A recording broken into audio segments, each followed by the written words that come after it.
সপ্তপর্ণী, বাংলায় এটার নাম সপ্তপর্ণী। অ্যালস্টোনিয়া স্কেলেরোসিস।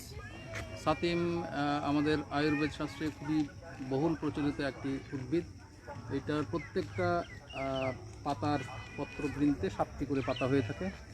পত্রবৃন্তে কয়টি করে? 5, 6, 7, 7টি করে পাতা হয়ে থাকে। আচ্ছা, এটার ছাল মূলত ঔষধে ব্যবহার করা হয়ে থাকে। এটার ছাল, এটার ছাল মূলত গাছের ছাল ঔষধে ব্যবহার করা হয়ে থাকে। আচ্ছা, এবং এটি জ্বরনাশক ঔষধের মধ্যে অন্যতম। এটার মধ্যে ন্যাচারাল কুইনাইন টাইপের উপাদান রয়েছে, যেটা বিষম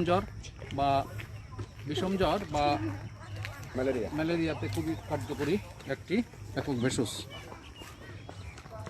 ম্যালেরিয়াতে কার্যকরী। এই যে সাতিম, 7টা করে পাতা রয়েছে। সাতিমের কি ফুল হয়? সাতিমের ফুল খুবই সুন্দর, সুঘ্রাণযুক্ত। হ্যাঁ, মাঝরাত্রে হয় এবং মনে হয় যেন ভূতের মতো। খুবই সুন্দর সুঘ্রাণযুক্ত এর ফুল হয় এবং ফুলগুলি খুবই সুগন্ধযুক্ত। এখানে অনেক সাতিম গাছ, এই যে লাইনটা ধরে পুরো সাতিম গাছ। ওই বাকিরা কই? আচ্ছা, সাতিম ফুলের গন্ধ একদম পাগল করা গন্ধ, তাই না? মাদকতাময়।